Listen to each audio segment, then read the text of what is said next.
Jadi kakek-kakek saya itu dulu Raja Goa. Jadi turun-temurun ini Raja Goa, kemudian ada jadi Raja Bone, juga ada yang sempat diangkat sebagai Raja Lu di Palopo tuh. Bahwa kebetulan memang yang terkenal, yang melekat pada diri saya ini karena saya cucunya langsung dari Andi Mapanyuki yang pernah jadi Raja Bone saat itu. Kenapa bisa memilih masuk ke TNI, padahal boleh dikata kakek seorang raja, bapak mungkin pengusaha.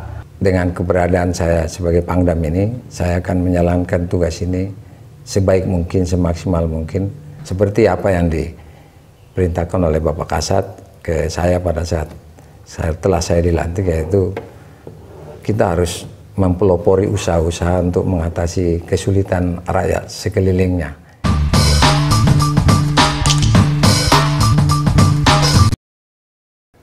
Assalamualaikum warahmatullahi wabarakatuh. Waalaikumsalam warahmatullahi wabarakatuh. Selamat datang di Tugu Inspirasi, membincang inspirasi dengan orang-orang sukses. Kali ini kantor kita, Tugu Media Group, kedatangan tamu istimewa, spesial plus istimewa ini, yaitu Pangdam 14 Hasanuddin Makassar.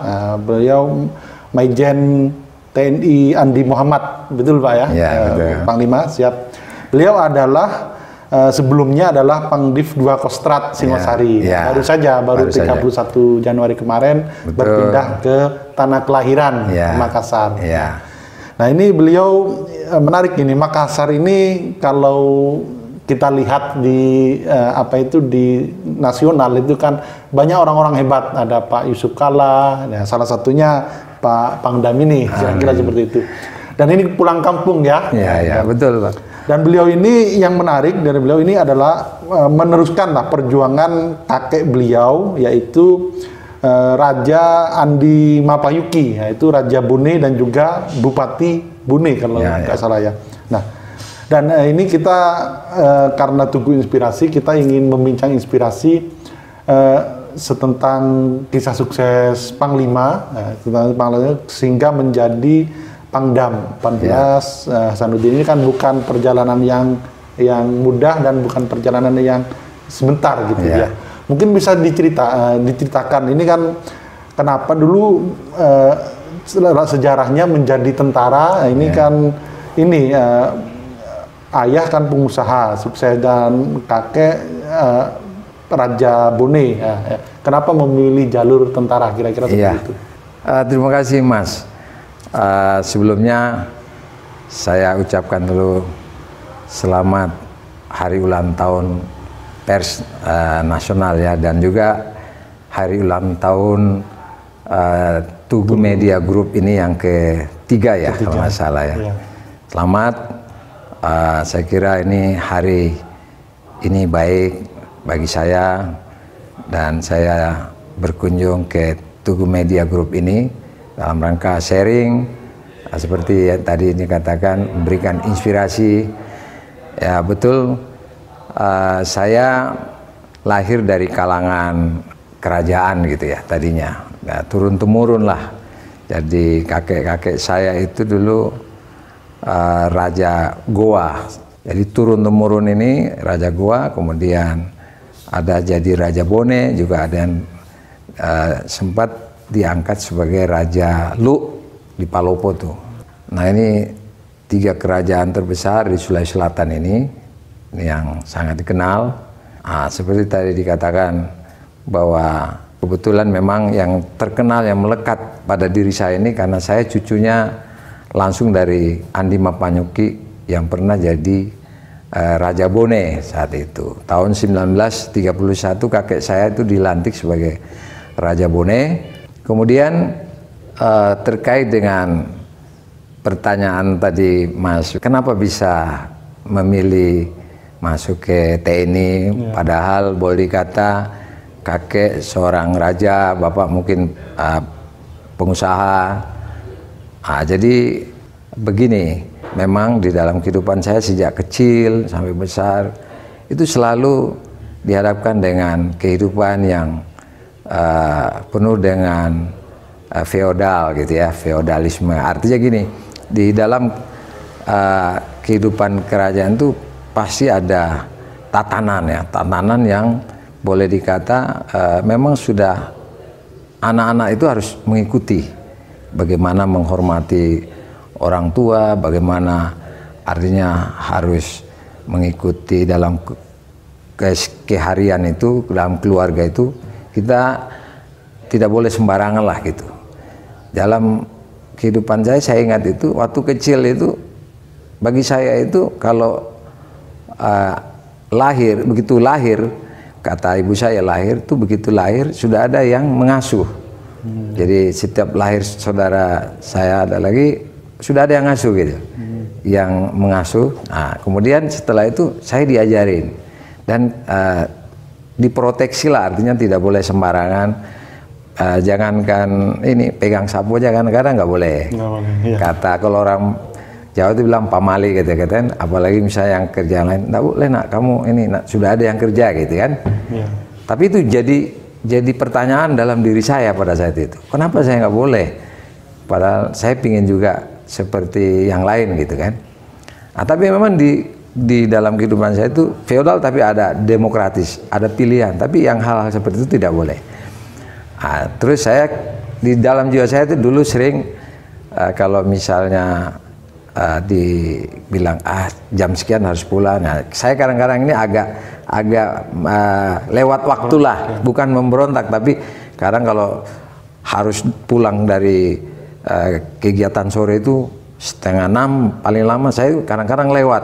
Jadi ayah saya tuh kadang-kadang menegur saya, dari mana ini, saya habis main dari teman. Padahal itu kalau bapak saya tahu bahwa saya main di luar tuh pasti dipertanyakan, jangan sampai ada kekhawatiran sampai di luar itu ada apa-apa gitu ya.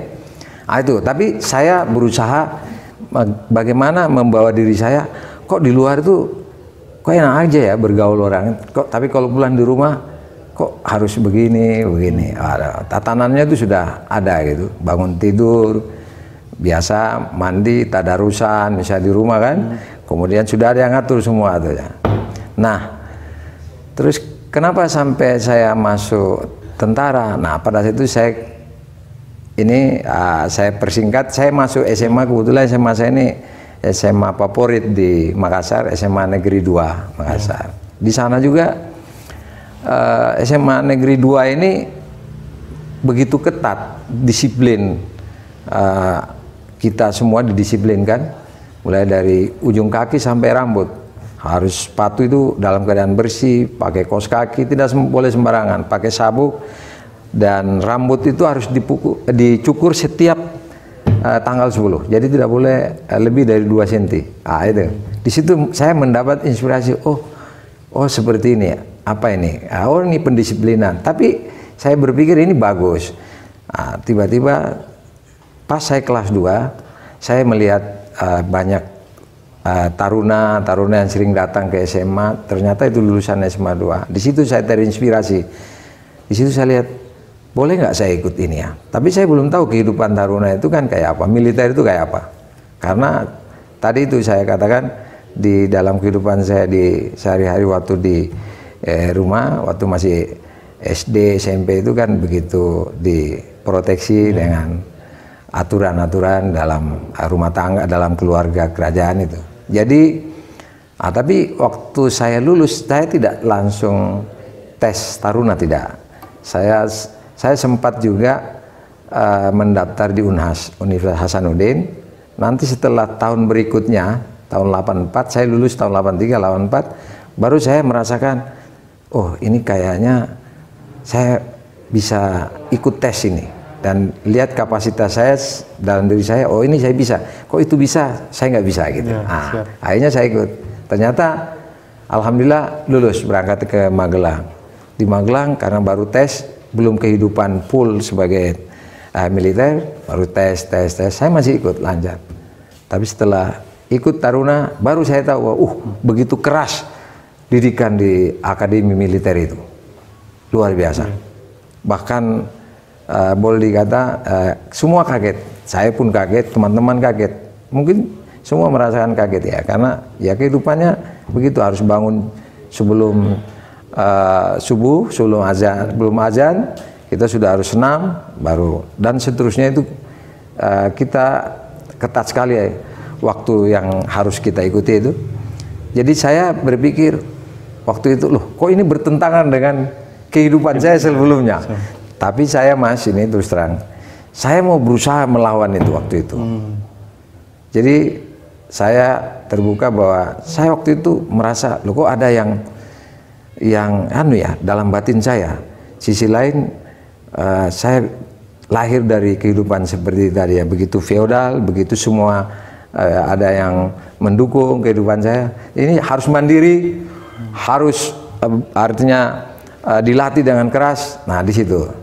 Tapi alhamdulillah setelah saya lihat teman-teman saya karena kehidupan taruna itu kita SPD Kos di Wakorsa, kekompakan dan lain, akhirnya saya bisa mengikuti sampai saya lulus jadi Akademi Militer sebab menyandang sebagai perwira Letnan 2 saat itu. Jadi gitu. Oke. Menarik. Jadi kalau mengaca dari dulu, ini kehidupan yang feodal, nah itu ada plus minusnya nggak, Panglima?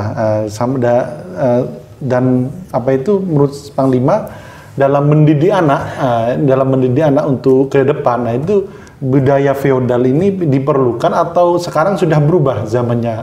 Dan ketika sekarang Panglima mendidik anak, apakah yang seperti itu sekarang dilanjutkan atau ada perubahan gitu? Ya, sebenarnya kehidupan saya waktu itu feodal itu karena memang tatanan keluarga saya itu memang sudah seperti itu. Artinya ini sangat bagus sebenarnya karena di situ ditanamkan etika, bagaimana menghormati orang yang lebih tua dari kita, apalagi kalau orang tua.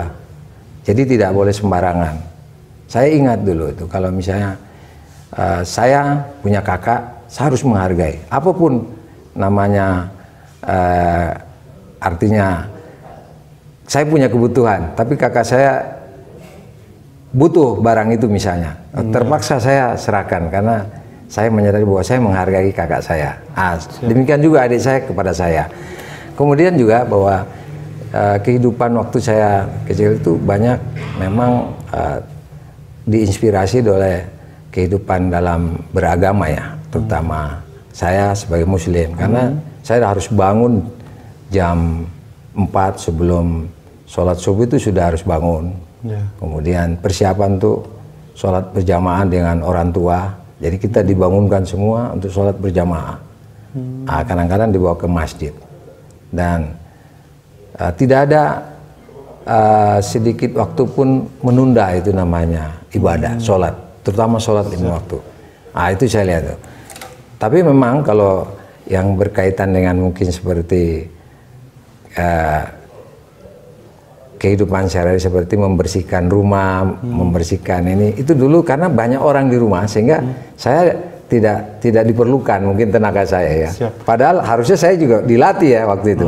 Tapi kalau yang lain-lain saya diajarin. Contoh misalnya harus bisa berkelahi misalnya. Ada dulu kita diajarin oleh orang tua pencak silat di rumah. Jadi bela diri harus tahu. Kemudian juga maksudnya bagaimana kita berkomunikasi dengan orang luar misalnya. Kalau kita ketemu, kita harus tadi menghargai, jangan sombong, jangan angkut. Itu ada, itu diajarin semua. Seperti itu. Ada plus minusnya. Tapi itu juga setelah saya masuk taruna, ternyata ini juga saya kira saya nggak tinggalkan seperti itu. Karena menghargai orang itu luar biasa kan. Siap.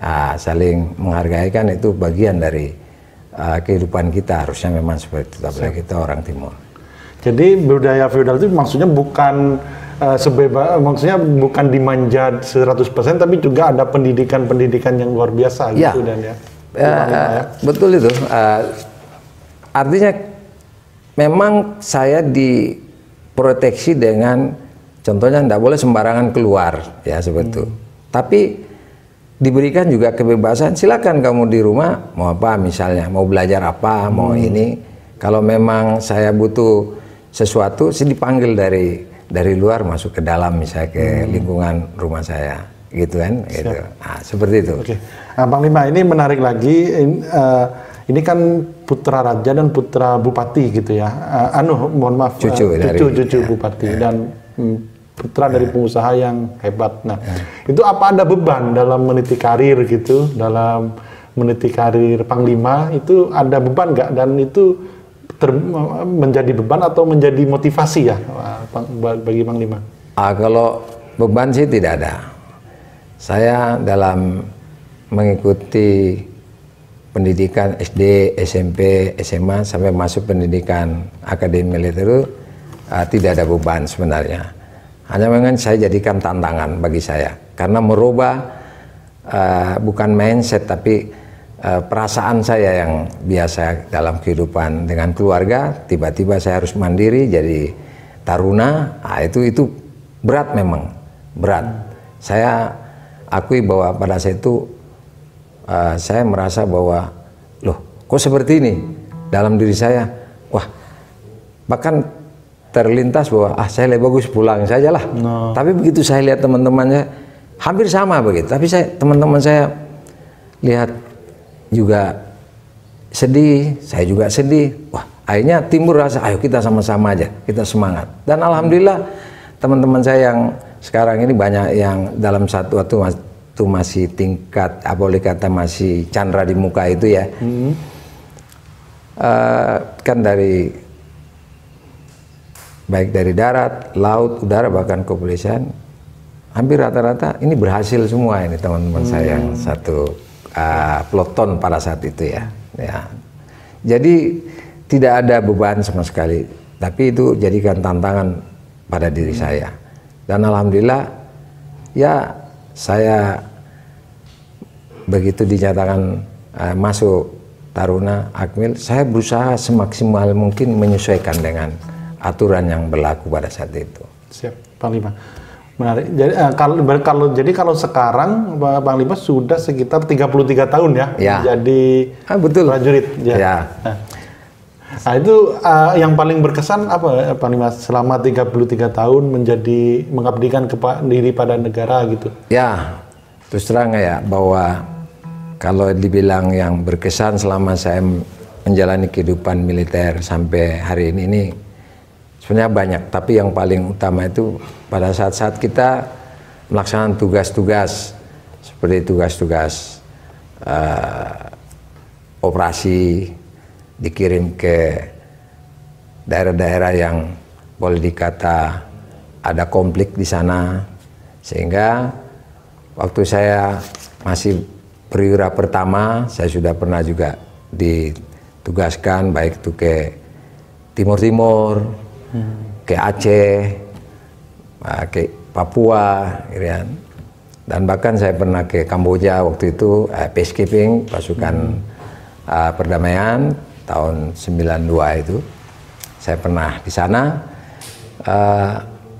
Kalau dibilang berat karena memang ada kita harus sebagai perwira harus betul-betul memimpin pasukan itu, anak buah kita itu supaya melaksanakan tugas semaksimal mungkin, sebaik mungkin, sehingga saya sebagai leader artinya komandan pada saat itu saya harus memberi contoh teladan kepada anak supaya tidak melakukan hal-hal yang sifatnya bisa mencederai dirinya, apalagi kelompok kita yang kita bawa. Artinya kita harus selalu waspada.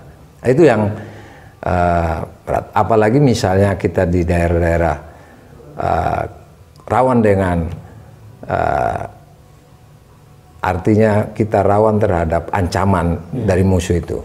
Contohnya misalnya saya pernah ke Aceh jadi komandan batalion bawa 650 orang pada saat itu, dan saya ada 1 tahun di sana darurat militer. Saya membawa 5 kompi, dan saya kira juga sama dengan yang lain begitu berat yang kita lakukan, karena di samping kita harus membantu saudara-saudara kita rakyat Aceh di sana yang mungkin terganggu dengan adanya kelompok-kelompok yang mengatasnamakan itu dulu kan namanya GAM ya. Tahun berapa itu? Tahun 2003 waktu itu darurat militer di Aceh. Saya sempat jadi komandan batalion 433 Julusiri Kostrat, waktu itu saya bawa.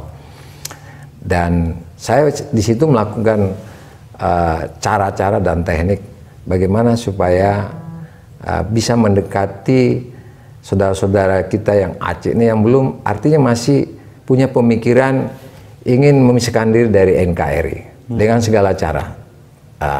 Dengan segala cara saya katakan melakukan pendekatan komunikasi sosial, saya melakukan kegiatan aktivitas seperti di masjid, ini memberikan edukasi sosialisasi bahwa ini Aceh ini bagian dari Negara Kesatuan Republik Indonesia. Ayo mari kita, kalau ada sesuatu hal yang mungkin yang kurang, ayo kita bicarakan pada saat itu. Saya mengajak bahkan banyak tokoh-tokoh, Panglima Sago, bahkan seperti almarhum itu Ishak Daud pernah menyurat ke saya juga pernah bersurat ke dia. Siap. Jadi pendekatan-pendekatan personal gitu dan komunikasi yang kultural itu sangat penting, Panglima ya? Ya, saya kira sangat penting karena gini,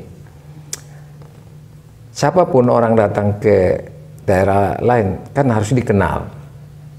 Apa kira-kira siapa kita ini datang ke sana, mau ngapain di sana? Nah, saya dulu pendekatan saya kalau setiap ke ini, saya selalu mengatakan bahwa kita ini saudara sebenarnya, ya saudara bagian dari NKRI. Nah, saya selalu mengutamakan itu dan selalu mengajak secara persuasif dulu.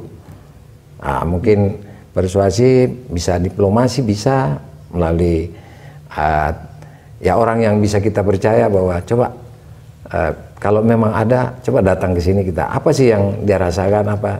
Saya seperti itu dulu di Aceh. Nah, bahkan semacam saya mengajak, artinya bertatap muka tanpa ada misalnya ada letusan ya. Artinya kalau misalnya dia punya senjata, kita nggak usah ada letusan dulu senjata itu. Kita duduk aja bareng apa tanpa ada. Tapi memang ada, pasti ada saja yang karena mungkin sudah menjadi doktrin bagi kelompoknya, dia ingin memperjuangkan sesuatu, barulah kita anggap bahwa memang ini tidak bisa, kita harus pakai jalan-jalan yang menggunakan cara-cara operasi militer itu tadi. Nah, itu juga seperti itu. Nah, operasi militer waktu itu yang paling berkesan dan paling membahayakan bisa digambarkan mungkin Panglima? Oh iya, banyak sekali. Kalau itu di Aceh itu kan kita selalu melaksanakan patroli ya, pasukan saya itu masa patroli. Pada saat patroli itu bisa dihadang oleh musuh, oleh GAM yang sudah dipersiapkan, itu bisa menyulitkan. Tapi kadang-kadang kita jumpa dia jalan, gitu, itu pasti kontak gitu, kejar-kejaran. Siap. Gitu. Tapi belum nggak sampai ke Panglima ini ya, apa itu terluka dan lain sebagainya. Ya di dalam satu penugasan risiko pasti ada, Mas. Saya juga ada berapa anak buah saya waktu itu kena tembak ada, tapi alhamdulillah tidak sampai meninggal. Ada beberapa, tapi mereka juga ada. Bahkan kita rebut senjatanya, kita melumpuhkan, ada seperti itu. Tapi semua itu sesuai dengan aturan yang berlaku lah. Artinya kita tidak istilah membabi buta, ya melanggar HAM berat itu tidak ada. Kita nggak pernah. Kita ditekankan oleh pimpinan seperti itu. Karena sebelum kita berangkat, kita selalu diberikan penataran-penataran dari pimpinan supaya kita tetap menjaga yang namanya peraturan bagaimana melaksanakan operasi di daerah-daerah. Contohnya misalnya ada pemukiman, ya ada non kombatan, artinya mereka sipil yang tidak dipersenjatai, tidak boleh sembarangan. Itu kita selalu, dan kita tahu risikonya apabila kita salah maka akan terjadi ada tim investigasi menginvestigasi kegiatan kita, dan itu bisa menyebabkan juga bahwa kita dipertanyakan bahwa kita melanggar gitu aturan yang sudah ditentukan. Baik Panglima. Ini Panglima kan sebagai perwira kan banyak dalam ini ya memimpin di ranah militer. Pernah jadi staf khusus Kasat juga ya kalau saya baca dan lain sebagainya. Nah ini pembaca kita kan kebanyakan dari anak milenial dan sipil. Nah ini menurut Panglima yang bisa ditiru dan mungkin menarik ditiru bagi kalangan sipil dalam hal kepemimpinan. Nah itu bagaimana sejarah Panglima selama 30 tahun dalam kepemimpinan itu apa sih yang diperlukan seorang pemimpin dalam memimpin, semua orang kan pemimpin ya, baik kecil maupun besar, memimpin perusahaan, memimpin di sekolah, di kampus atau di instansi, apa ya menurut Panglima yang bisa dipelajari dari TNI gitu? Ya, saya kira seorang pemimpin itu saya kira sama aja Mas ya, artinya mau dimanapun suatu institusi itu, kalau seorang pemimpin modalnya itu harus ada trust dulu, kepercayaan dulu. Nah tentunya kalau mau dipercaya ini kita harus menyiapkan diri kita, baik itu masalah intelektual, juga masalah mental kita, dan juga kita harus mempunyai, kalau saya bikin tentara itu harus fisik yang prima gitu.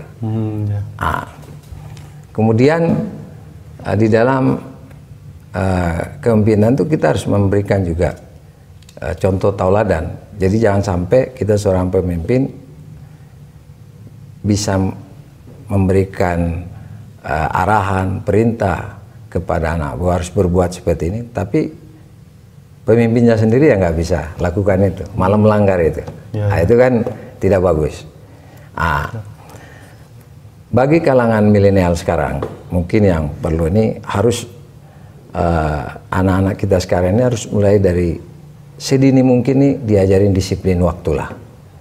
Jadi disiplin ini sangat membantu dalam kehidupan kita sehari-hari dan juga nanti menuju apabila misalnya sudah waktunya dia bisa dianggap sebagai pemimpin, itu akan sangat bermanfaat. Disiplin itu bukan berarti hanya disiplin lahiri aja, tapi batinia juga harus. Kita harus secara batinia itu bahwa kita harus disiplin. Artinya tanpa kita dilihat orang, tanpa kita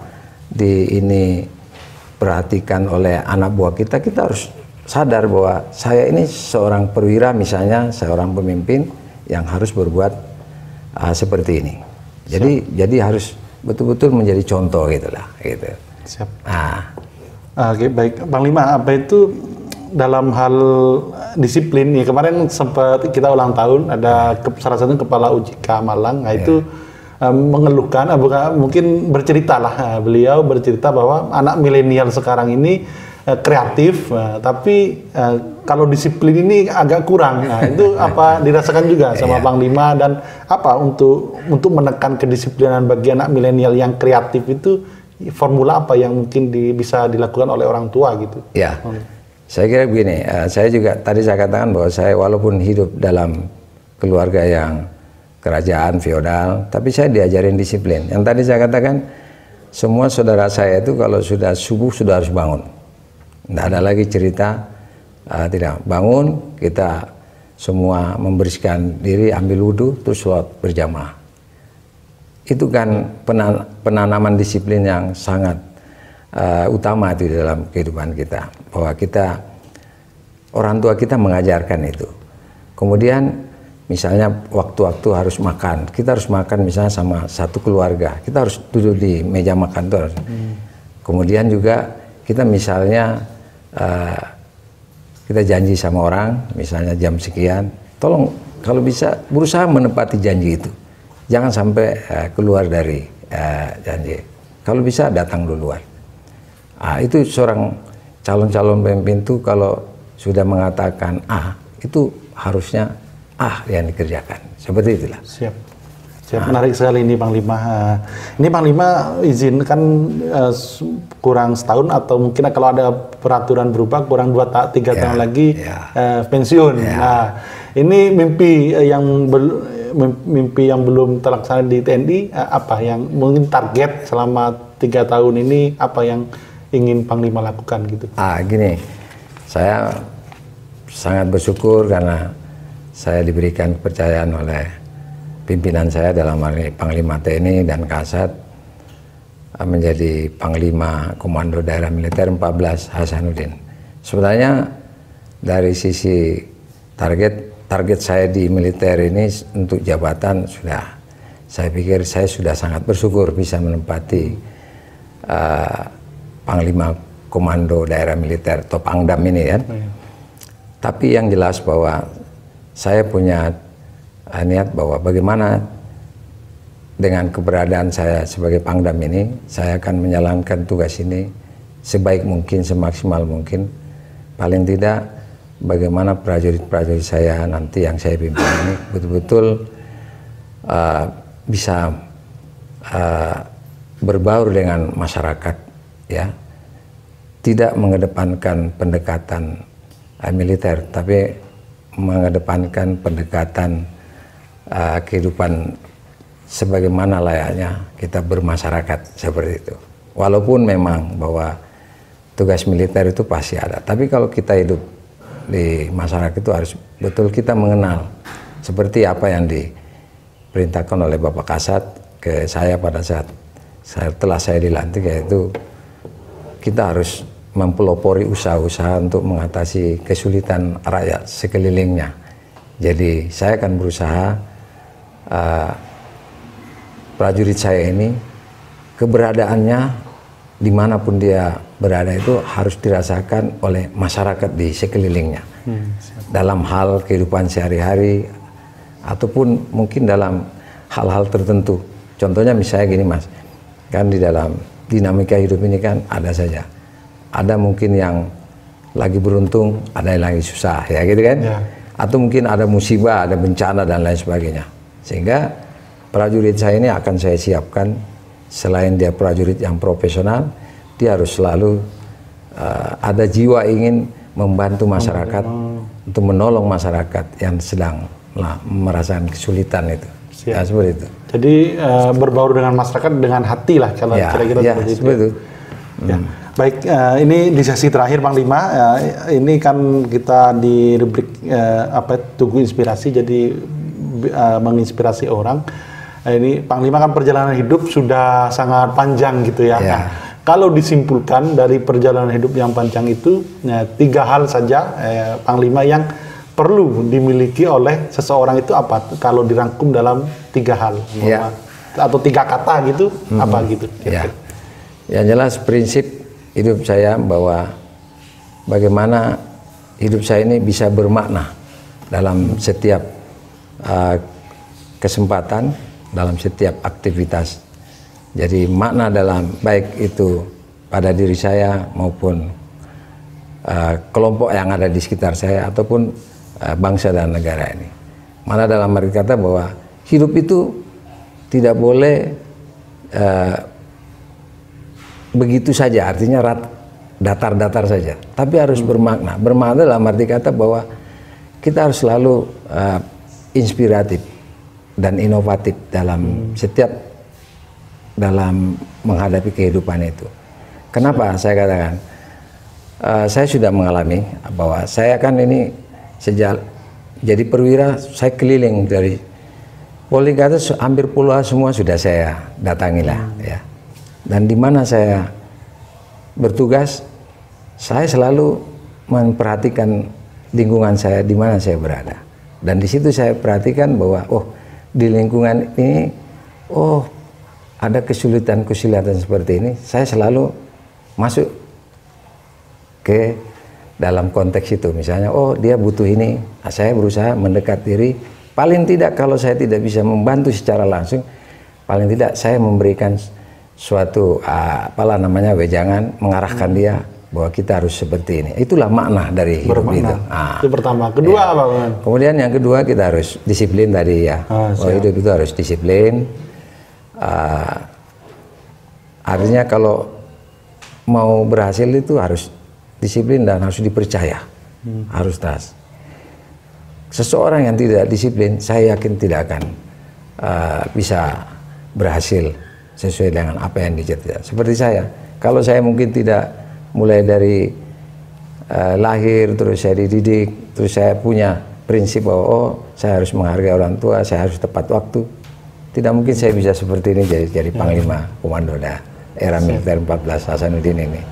Itu karena disiplin. Ya. Yang terakhir, kemudian yang nomor 3. Yang terakhir ya bahwa kita sebagai manusia umat beragama, kita harus selalu mendekatkan diri kepada Yang Maha Kuasa. Itu penting, Mas. Kenapa? Karena pengendalian spiritual ini dan emosional itu harus didasari dari situ. Bahwa kita kalau dekat kepada Yang Maha, selalu kita ingat Yang Maha Kuasa, pasti insya Allah kita selalu ada jalan. Kesulitan apapun, pasti kita ada jalan untuk menyelesaikan kesulitan itu. Jadi saya minta bahwa kita harus selalu mendekatkan diri dalam situasi. Kalau saya sebagai orang Muslim, saya berusaha 5 waktu saya tepati. Kemudian kalau saya bisa, artinya berdoa sebaik mungkin, saya berdoa dalam kondisi apapun, saya harus memanjatkan doa kepada Yang Maha Kuasa. Seperti itu. Siap, terima kasih. Kita banyak belajar dari Panglima ini, Majen Andi Muhammad. Ya. Dan 3 hal yang menjadi kesimpulan kita, yaitu bagaimana hidup kita bermakna, nggak hanya gitu-gitu aja, gitu ya. Hanya hanya menunggu kematian. Dan yang kedua disiplin, dan yang ketiga ya mematuhi dan mendekatkan diri kepada Yang Maha Kuasa. Kepada Yang Maha Kuasa. Ya. Ya itu saja, terima kasih Panglima atas waktunya dan atas kehadirannya, atas ucapannya juga bagi Tugu Media Group. Semoga Tugu Media Group itu juga bisa berkembang seperti karir Panglima, bisa naik terus seperti karir Panglima. Dan kita banyak belajar sore ini, semoga yang menonton ini bisa. Tapi ada satu hal lagi mungkin saya seperti pesan kepada Media Group, bahwa media ini seperti Media Group ini kan sama seperjuangan kita. TNI dengan media itu seperjuangan, pers itu seperjuangan dalam hal bagaimana membangun kehidupan berbangsa dan bernegara di bingkai negara kesatuan Republik Indonesia. Saya berharap pada media supaya juga tampil di depan sebagai penjaga NKRI dalam hal mungkin menepis isu-isu yang sifatnya kadang-kadang itu ada hoax, ya kan, mendiskreditkan apakah itu satu kelompok atau pemerintah. Jadi ini media ini kan sebagai kalau dibilang meluruskan apa yang kira-kira dirasakan orang ini, misalnya ada berita-berita ini. Jadi saya minta kepada khususnya Tugu Media Group ini juga sebagai pilar utama untuk meluruskan berita-berita hoax itu tadi. Siap. Jadi karena sekarang ini cenderung saya lihat banyak kelompok-kelompok ataupun perorangan yang kadang-kadang memanfaatkan media ini menyampaikan hal-hal yang sifatnya mungkin belum dicek berita itu, ataupun ditanyakan kepada sumbernya, itu sudah biasa muncul, padahal sebenarnya tidak seperti itu. Seperti itu yang perlu saya sampaikan. Siap. Terima kasih Panglima, semoga Panglima sehat selalu sama keluarga dan semoga sukses menyertai selalu. Ya, terima kasih. Sore ini kita banyak belajar. Salam Tugu Inspirasi. Assalamualaikum warahmatullahi wabarakatuh. Waalaikumsalam warahmatullahi wabarakatuh.